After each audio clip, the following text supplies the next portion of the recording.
अगर हम सोचे ना कि एक बहुत ही जबरदस्त शेफ हमारे किचन में काम कर रहा है। हाँ, मतलब दुनिया का बेस्ट शेफ। बिल्कुल। लेकिन उस शेफ के साथ एक बहुत बड़ी प्रॉब्लम है। वो अपने आप कुछ नहीं कर सकता। हमें लिटरली उसका हाथ पकड़कर हर एक प्याज, हर एक टमाटर काटना पड़ता है। सही बात है, उसको आंच कितनी रखनी है ये भी बताना पड़ता है। एग्जैक्टली और अगर हम कल तक की आर्टिफिशियल इंटेलिजेंस को देखें तो वो बिल्कुल वैसी ही थी। ये एक बहुत ही सटीक एनालॉजी है, क्योंकि उस पुराने सिस्टम को हम असिस्टेड इंटेलिजेंस कहते थे। वो एक बहुत बढ़िया टूल ज़रूर था, नो डाउट, लेकिन उसको चलाने के लिए लगातार इंसानी डायरेक्शंस चाहिए होते थे। लेकिन आज सीन पूरी तरह से बदल चुका है। अब हमें उस शेफ का हाथ नहीं पकड़ना पड़ता। हमने बस इतना कहना है कि भूख लगी है और पूरा किचन अपने आप चलने लगता है। मेनू डिसाइड करने से लेकर खाना पकाने और यहाँ तक कि बर्तन धोने तक का काम सब खुद हो रहा है। और इस विस्तार से चर्चा में आज हमारा टॉपिक यही बदलाव है। हम 17 मई 2026 की इस तारीख पर डीप डाइव कर रहे हैं। ये कोई आम दिन नहीं है। टेक की दुनिया में इस दिन को ऑटोनॉमी पैराडाइम यानी स्वायत्तता का युग, इसका शुरुआती दिन माना जा रहा है। और ये तारीख इसलिए भी इतनी बड़ी बन रही है क्योंकि एक ही दिन में हमें अलग अलग इंडस्ट्रीज से ऐसे स्ट्रॉन्ग सिग्नल्स मिले जो बताते हैं कि एआई अब सिर्फ हमारे सवालों के जवाब नहीं दे रहा है, वो एक्चुअल में डिसीजंस ले रहा है। हाँ, और फिजिकल दुनिया में उतर रहा है। जब हम आज के सोर्सेज को देखते हैं ना, तो हमारे पास tech reports, business news, biotech updates का एक बहुत बड़ा भंडार है।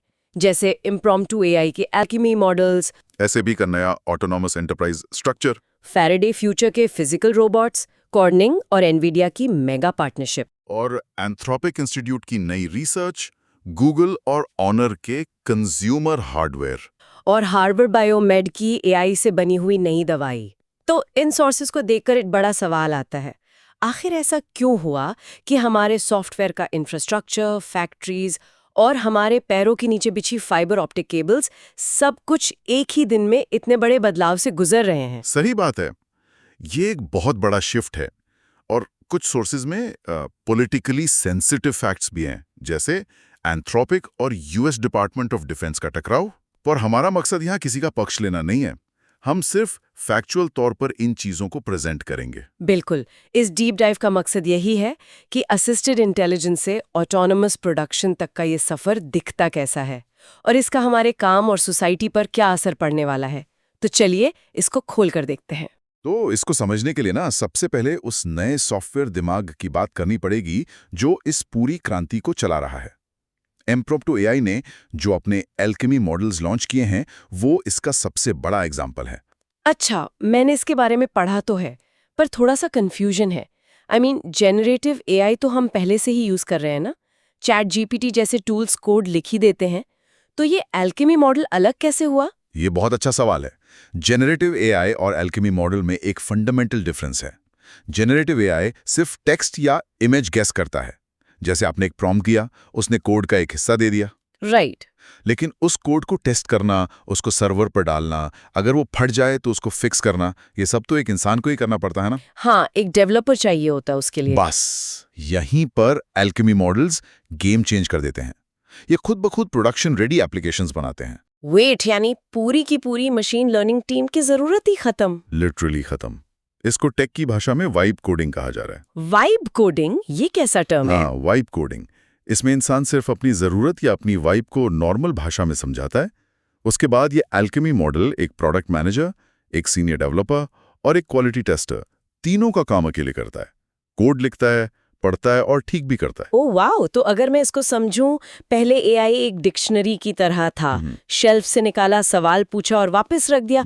लेकिन अब ये एक फुल टाइम डिजिटल एम्प्लॉय बन गया है जो बैकग्राउंड में 24 घंटे चल रहा है। एग्जैक्टली। और यही सबसे दिलचस्प बात है कि इसमें रिस्क भी बहुत बड़ा है। एक ऑटोनोमस एजेंट जो खुद फैसले ले रहा है, वो डेंजरस भी तो हो सकता है ना। बिल्कुल हो सकता है। सोचिए, आपने उसको बोला कि कंपनी का क्लाउड बिल कम करो। उसने देखा सर्वर कॉस्ट ज्यादा है और उसने बिना पूछे पूरा पेरोल डेटाबेस ही डिलीट मार दिया। बाप रे! तो फिर इस डिजिटल एम्प्लॉय को इसको कंट्रोल में कैसे रखा जाए? इसकी लगाम किसके हाथ में है? यहीं पर एनवीडिया की नई अनाउंसमेंट आती है। उन्होंने जीटीसी 2026 में नीमो क्लॉ और ओपन शेल पेश किया है। नीमो क्लॉ तो बस डेवलपर्स को एजेंट एनवायरनमेंट इंस्टॉल करने में हेल्प करता है, लेकिन असली जो सिक्योरिटी गार्ड है ना, वो ओपन शेल है। एक सेकंड, ये ओपन शेल काम कैसे करता है? जैसे एक इलेक्ट्रिक फेंस होता है। आपने बिल्कुल सही वर्ड यूज किया। ये लिटरली एक इलेक्ट्रिक फेंस की तरह काम करता है। ओपन शेल एक बहुत ही सिक्योर रन टाइम एनवायरनमेंट है। ये एजेंट्स पर पॉलिसी बेस्ड लगाम रखता है। अगर एआई एजेंट ने ऐसी कोई फाइल ओपन करने की कोशिश की जिसकी उसको परमिशन नहीं है, तो ओपन शेल तुरंत उसका कनेक्शन काट देगा। मतलब फ्रीडम है पर एक बाउंड्री के अंदर। सही बात है, अपनी हद में रहकर काम करना है। Make sense. लेकिन सिक्योरिटी के अलावा एक और प्रॉब्लम है। अगर ये एजेंट्स बैकग्राउंड में पूरा दिन चलेंगे तो हर कमांड के लिए ये क्लाउड सर्वर से कनेक्ट करेंगे। इसका मतलब तो ये है कि क्लाउड बिल एकदम आसमान छू लेगा। और यही वजह है कि हार्डवेयर की जरूरत एकदम से बढ़ गई है।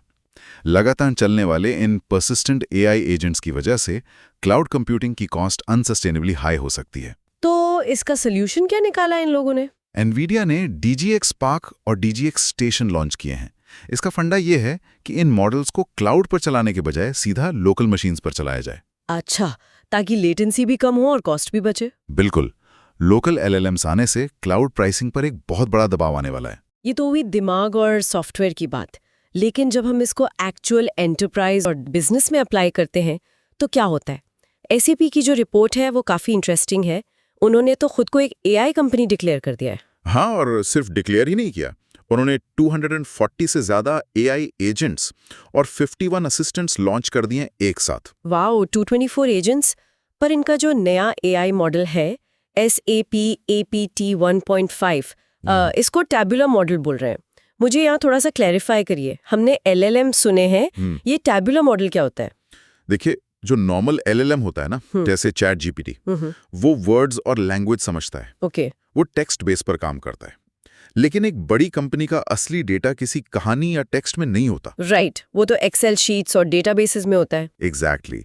वो डेटा रोज और कॉलम्स में, स्प्रेडशीट्स में होता है। अगर आप एक नॉर्मल एआई को स्प्रेडशीट दोगे तो वो कंफ्यूज हो जाएगा। लेकिन एक टैबुलर मॉडल स्पेसिफिकली इन्हीं रोज, कॉलम्स और रियल टाइम बिजनेस डेटा के रिलेशनशिप को समझने के लिए बनाया गया है। अच्छा, इसीलिए इन्होंने वो नॉलेज ग्राफ बनाया है जो एक सिमेंटिक लेयर की तरह काम करता है। सही पकड़ा। और इसके साथ उन्होंने जूल नाम का एक कोपायलट स्टूडियो भी दिया है। अब जूल सिर्फ एक चैटबॉट नहीं रहा, वो एक पूरा एजेंट बिल्डिंग प्लेटफॉर्म बन गया है। तो इसका मतलब SAP अपना पूरा सिस्टम AI के हिसाब से रीडिजाइन कर रहा है। लेकिन यहाँ मेरा एक पुशबैक है। बोलिए। SAP के इस अप्रोच को वेमो वर्सेस ज़ूक से कंपेयर किया जा रहा है। वेमो क्या करता है? पुरानी कार में सेंसर लगाता है। ज़ूक्स शुरू से नई ऑटोनॉमस कार बनाता है। अगर हम बिजनेस प्रोसेसेस को AI के जरिए सिर्फ और तेज कर रहे हैं तो क्या हम सच में कुछ बेहतर बना रहे हैं या सिर्फ एक पुरानी खराब गाड़ी में नया इंजन लगा रहे हैं? ये बहुत ही वैलिड पॉइंट है। अगर हम इसको बड़े पैमाने पर देखें तो AI अब सिर्फ एक टूल नहीं रहा, ये एक्चुअली एक कंपनी मॉडल बन रहा है। कंपनी मॉडल मतलब ये कि अगर कंपनी की सेल्स गिरती है तो AI सिर्फ डेटा पॉइंट आउट नहीं करेगा, वो डेटा में डीपली डाइव करके रूट कॉज ढूंढ निकालेगा। ओह, मतलब वो सप्लाई चेन से लेकर मार्केटिंग तक सब खुद एनालाइज कर लेगा। बिल्कुल। सिग्नल AD का ही एग्जाम्पल ले लीजिए। उन्होंने एक AI ड्रिवन प्लेटफॉर्म बनाया है जो सप्लाई चेन और हेल्थ केयर में डॉक्यूमेंट्स की गलतियों को 80% तक कम कर देता है। 80%? ये तो मैसिव है। और नई कंपनीज की ऑनबोर्डिंग का टाइम 85% तक घटा देता है। उसी तरह सर्विस नाउ और एनवीडिया ने मिलकर IT मैनेजमेंट को टिकटलेस एंटरप्राइज बना दिया है। टिकटलेस एंटरप्राइज मतलब IT वालों को अब टिकट रेज नहीं करनी पड़ेंगी। हाँ, एजेंट खुद इशू डिटेक्ट करेगा और फिक्स कर देगा। ये सुनने में जितना अमेजिंग है उतना ही डरावना भी है। पर चलिए सॉफ्टवेयर से निकलकर फिजिकल दुनिया में आते हैं। अब तक हम स्क्रीन के अंदर थे। फैराडे फ्यूचर यानी FF, इनकी बात करते हैं। इन्होंने फिजिकल रोबोट्स मार्केट में उतारे हैं और इनकी स्टार्टिंग प्राइस सिर्फ $10,000 है।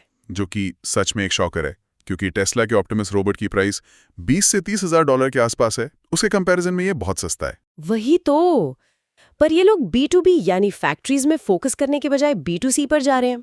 बोल रहे हैं फैमिली एजुकेशन के लिए रोबोट देंगे। सुनने में थोड़ा अजीब लगता है।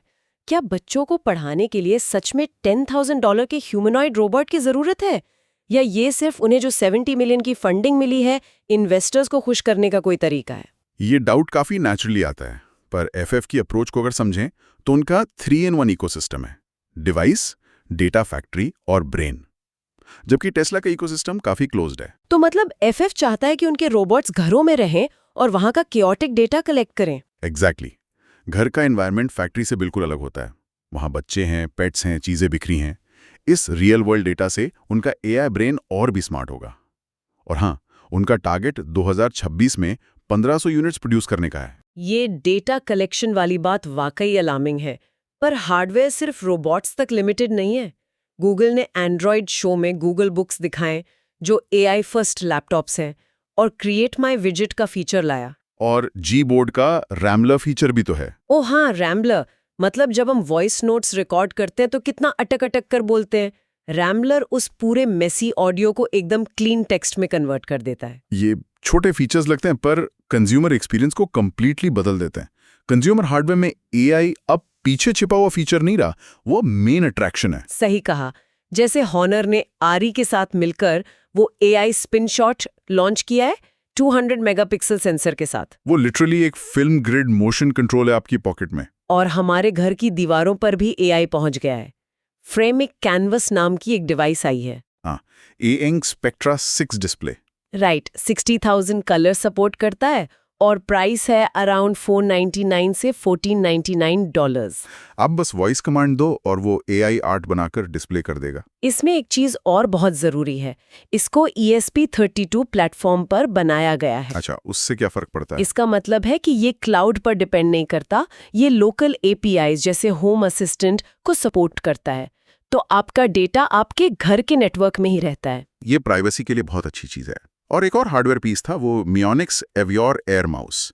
सिर्फ 42 ग्राम्स का कार्बन फाइबर माउस है और इसका सेंसर शीशे पर, ग्लास पर भी काम करता है। एआई और हार्डवेयर का ये कॉम्बिनेशन सच में क्रेजी है। बिल्कुल क्रेजी है। लेकिन यहाँ एक बहुत बड़ा रोड ब्लॉक आता है। इन सभी फिजिकल और डिजिटल एआई एजेंट्स को चलाने के लिए भयंकर डेटा की जरूरत पड़ रही है। और इसी वजह से एनविडिया के एआई प्रोसेसर्स को कनेक्ट करने के लिए फाइबर ऑप्टिक केबल्स की भारी कमी हो गई, जो कि अपने आप में एक बहुत सरप्राइजिंग फैक्ट है। किसी ने सोचा नहीं था कि बॉटलनेक सिलिकॉन चिप्स नहीं बल्कि कांच होगा। वही ना। और इसी डिमांड को पूरा करने के लिए 175 साल पुरानी ग्लास कंपनी कॉर्निंग सामने आई है। एनविडिया के साथ इनकी मल्टी ईयर पार्टनरशिप हुई है। आप बिलीव करेंगे, एआई के वजह से कॉर्निंग का स्टॉक 137% बढ़ चुका है। ये तो होना ही था। कॉर्निंग अब यूएस में अपनी फाइबर प्रोडक्शन कैपेसिटी को 50% और ऑप्टिकल कनेक्टिविटी को 1000% तक बढ़ाने जा रहा है। उन्होंने नॉर्थ कैरोलिना और टेक्सास में नए प्लांट्स लगाने शुरू कर दिए हैं। ये एक बहुत इंपॉर्टेंट सवाल खड़ा करता है। एआई अब सिर्फ कंप्यूटर कोड नहीं लिख रहा, वो इंफ्रास्ट्रक्चर को भी रीशेप कर रहा है। और सिर्फ इंफ्रास्ट्रक्चर नहीं, वो ह्यूमन बायोलॉजी को भी रीशेप कर रहा है। हाँ, हार्वर्ड बायोमैड वाली रिसर्च। इन्होंने LET-003 नाम की एक एंटीबॉडी बनाई है और इसके लिए उन्होंने ह्यूमैट्रिक्स एआई प्लेटफॉर्म का यूज किया। इसको जेनरेटिव फार्माकोलॉजी कहते हैं। एआई सिर्फ भाषा या कोड नहीं समझ रहा, अब वो हमारे सेल बायोलॉजी का कोड भी समझ रहा है। और इसके रिजल्ट्स कितने शॉकिंग हैं। जब इस LET-003 को सेमीग्लूटाइड के साथ मिलाया जाता है, सेमीग्लूटाइड वही वेट लॉस वाली दवाई, तो ये फैट को 76% तक कम करती है। लेकिन सबसे बड़ा ब्रेक थ्रू ये है कि ये लीन मसल मास को गिरने नहीं देती। एग्जैक्टली। वेट लॉस ड्रग्स की सबसे बड़ी प्रॉब्लम यही होती है कि मसल लॉस भी हो जाता है। बिमाग्रुमाब जैसी पुरानी दवाइयों के मुकाबले LET-003 बहुत ही कम डोज में, लाइक 5 mg/kg पर ही बेहतरीन रिजल्ट्स दे रही है। एआई अब सबसे बड़ा आर्किटेक्ट बन गया है, चाहे वो डेटा सेंटर्स के लिए फाइबर ऑप्टिक का जाल बुनना हो या हमारे शरीर के अंदर मसल और फैट का बैलेंस बनाना हो। पर जब कोई टेक्नोलॉजी इतनी पावर होल्ड करती है तो गवर्नेंस और रेगुलेशन की बात आना लाजमी है। बिल्कुल। एंथ्रोपिक ने एक नया एंथ्रोपिक इंस्टीट्यूट खोला है, जैक क्लार्क की लीडरशिप में। उनका कहना है कि वो एआई के सोशल और इकोनॉमिक इम्पैक्ट्स का इवैल्यूएशन करेंगे। उन्होंने वॉशिंगटन DC में एक ऑफिस भी खोला है। पर यहाँ हमारे सोर्सेज एक टकराव की बात करते हैं। हाँ, एंथ्रोपिक और US डिपार्टमेंट ऑफ डिफेंस और US एडमिनिस्ट्रेशन के बीच। राइट। एक तरफ डिफेंस डिपार्टमेंट्स एआई की कैपेबिलिटी चाहते हैं, दूसरी तरफ एंथ्रोपिक अपनी पॉलिसीज पर स्ट्रिक्ट है। लेकिन मेरा पुशबैक ये है, जब एंथ्रोपिक जैसी कंपनी एक तरफ खुद एआई बना रही है और दूसरी तरफ उसके असर को पढ़ने के लिए इंस्टीट्यूट खोल रही है, तो क्या ये खुद ही जज और खुद ही जूरी बनने जैसी बात नहीं हुई? देखिए, कॉन्फ्लिक्ट ऑफ इंटरेस्ट तो नेचुरली लगता ही है, पर हमें एज एन ऑब्जर्वर सिर्फ फैक्ट पर ध्यान देना है। इंडस्ट्री चाहती है कि रेगुलेशन वो खुद करें, पर गवर्नमेंट्स आगे आ रही हैं। जैसे ईयू का डिजिटल ऑमनिबस ऑन एआई, जो 2027-2028 तक नए नियम लागू करने की बात कर रहा है। ये नियम इन तेज रफ्तार मॉडल्स पर लगाम कसने की कोशिश जरूर करेंगे। तो इस पूरी चर्चा को समेटते हुए मुझे एनवीडिया के सीईओ जेनसन हुआंग का एक कोट याद आ रहा है। उन्होंने कहा था कि फ्यूचर में कंप्यूटर एक टोकन मैन्युफैक्चरिंग सिस्टम बन जाएगा। यानी एक ऐसी मशीन जो लगातार इंटेलिजेंस प्रोड्यूस करेगी। एग्जैक्टली। और आज हमने देखा कि कैसे सॉफ्टवेयर में एल्केमी मॉडल्स, एंटरप्राइज में एसएपी, फिजिकल दुनिया में फैराडे फ्यूचर के रोबोट्स, इंफ्रास्ट्रक्चर में कॉर्निंग और दवाइयों में लेट 003, ये सब एक ही दिशा में बढ़ रहे हैं। जो एआई चज़म था ना, यानी टेक अडॉप्टर्स और आम लोगों के बीच का गैप, वो अब तेजी से भर रहा है। बिल्कुल भर रहा है। बिना इंसानी थकान के लगातार काम करने वाले इन सिस्टम्स का हम सब की जिंदगी और नौकरियों पर सीधा असर पड़ने वाला है, चाहे वो हमारे घर का स्मार्ट फ्रेम हो या हमारे इलाज का एकदम नया तरीका। ये ऑटोनॉमस सिस्टम अब एक रियलिटी बन चुके हैं। तो इस डीप डाइव को हम एक बहुत ही गहरे सवाल पर खत्म करना चाहेंगे। जब सॉफ्टवेयर कोड्स लिखने से लेकर दवाइयां डिजाइन करने, फैक्ट्री चलाने और हार्डवेयर बनाने तक का सारा काम लगातार और ऑटोनॉमसली एआई कर लेगा, तो आने वाले कल में इंसानी दिमाग और हमारी मेहनत का मेन पर्पस क्या रह जाएगा? सोचिए, जब तकनीक खुद को खुद ही बेहतर बना सकती है, तो इस नई दुनिया में हम कहाँ खड़े होंगे? एक नया सिस्टम जिसमें शायद इंसानी इंटरवेंशन की जरूरत ही ना हो। इस पर जरूर सोचिएगा। आज की चर्चा यहीं तक।